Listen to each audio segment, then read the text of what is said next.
araw na tayo Sunday, pupunta pa tayo sa pagtitipon para mag-tinig sa salita ng Panginoon. Hallelujah. Tayo magsamba at magpuri sa buhay na Diyos. Ayun, nandito po ako ngayon sa jeep. Ayan po. Nasa jeep po. Hallelujah. Praise the Lord. Ayun po yung magbahagi ng salita ng Panginoon. Amen.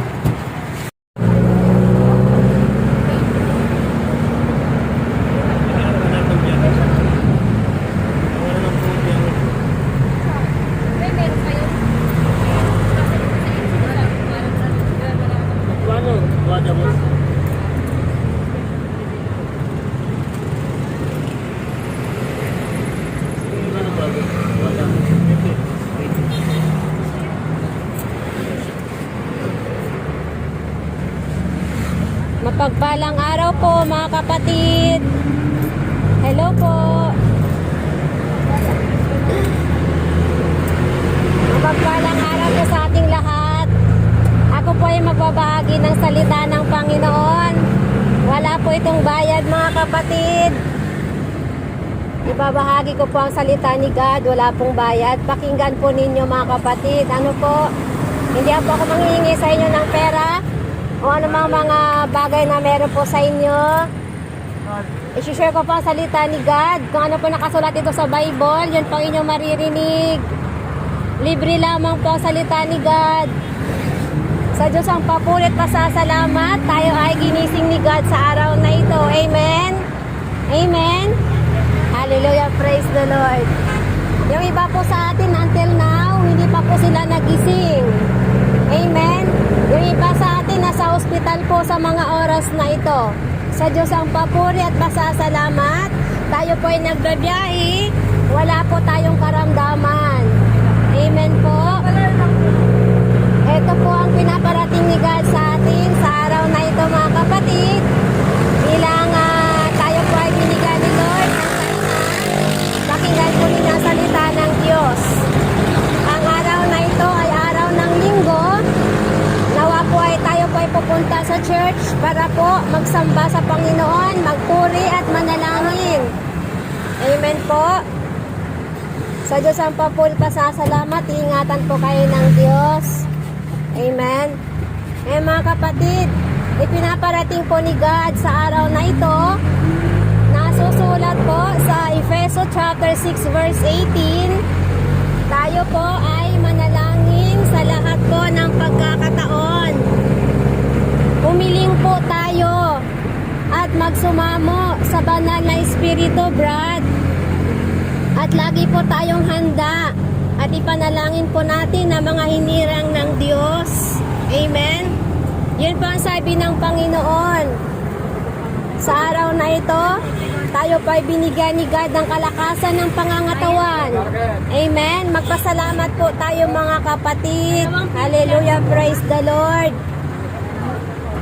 Alam nyo po, mahal na mahal po tayo ni Jesus. Ang Panginoon po ay pinako sa krus. Tumulo po ang kanyang banal na dugo para po tayo po ay ligtas sa kaparusahan po ng Diyos Ama. Alam nyo po mga kapatid, kung ganang atin lamang po, hindi po natin maligtas ang ating sarili sa kaparusahan po ng Panginoon.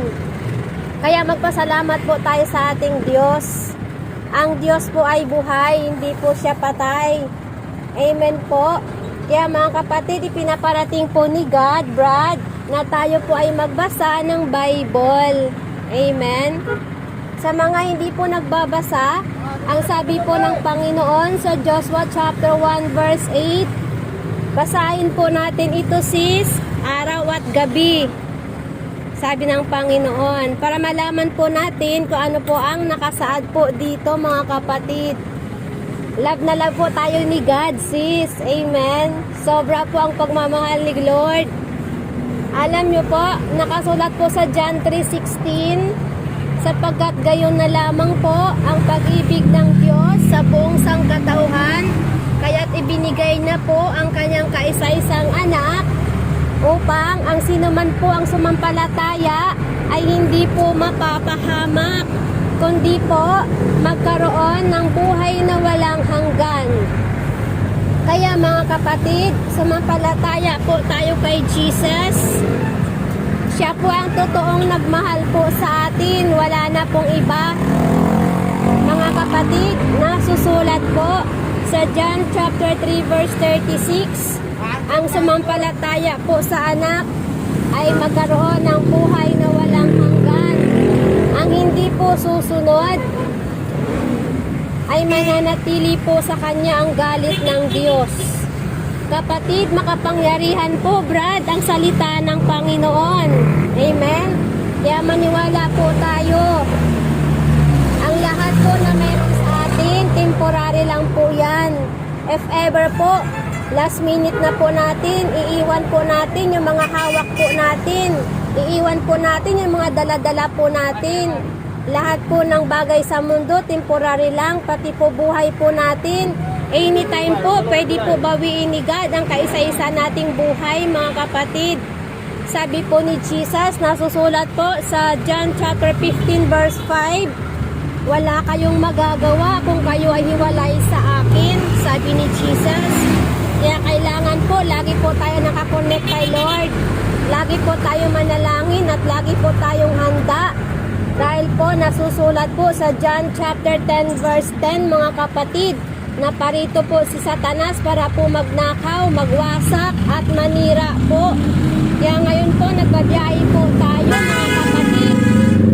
Kaya lagi po tayo manalangin, amen, para ilayo po tayo sa disgrasya o namang kapahamakan, mga kapatid. Amen po.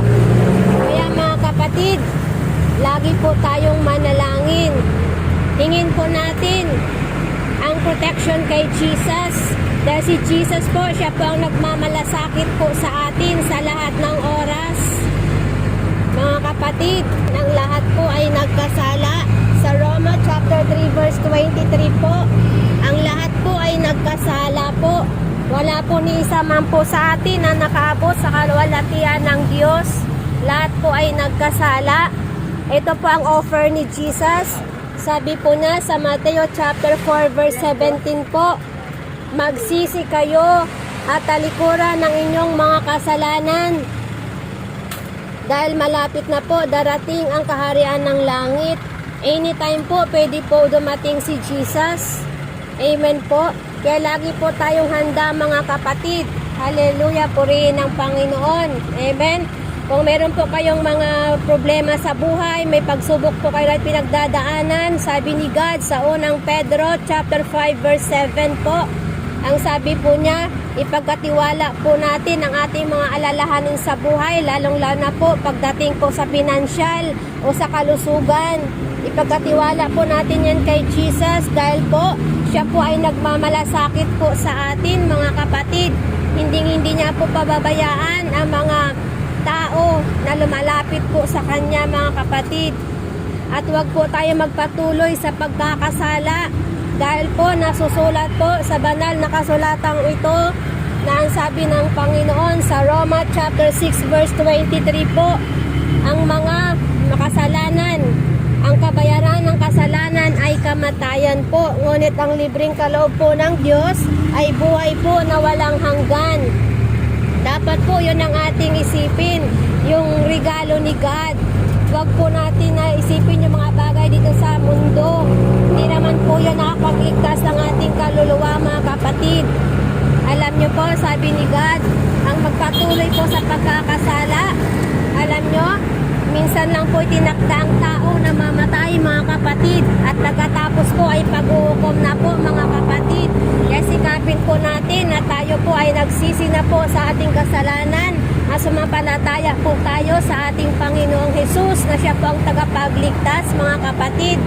Nasusulat po sa Gawa chapter 4 verse 12. Walang ibang pangalan sa silong ng langit po na ipinagaloob ng Diyos Ama, kundi para po tayo ay maligtas, kundi po sa pangalan lamang po ni Jesus. Sumagot po si Jesus, mga kapatid. Amen. Sa John chapter 14 verse 6 po, sabi ni Jesus, ako ang daan ng katotohanan at ang buhay, mga kapatid. Walang makakapunta sa Diyos Ama kundi po sa pamamagitan lamang po ni Jesus Christ, kapatid. Amen. Kaya sumampalataya po tayo kay Lord Jesus Christ. Hallelujah, purihin ang Diyos. Araw ng linggo, nawa po, wag niyo po kalimutan na pumunta po sa church para po magsamba, manalangin at magpasalamat po sa Diyos sa lahat po ng biyaya po na ating tinanggap. Mga kapatid, love na love po tayo ni Jesus. Kaya po, binigyan pa po tayo ng pagkakataon na mabuhay. Kaya isa puso po natin ang kanyang banal na salita, kapatid. Hallelujah, purihin ang Diyos. Maraming salamat po sa pakikinig po ninyo sa salita ng Diyos. Amen po. At ako po ay bababa na. God bless us all. Ayan po, magsisi po tayo at tanggapin po natin si Jesus. Lagi po tayong manalangin sa Diyos ang papuri at pasasalamat. God bless us all, mga kapatid.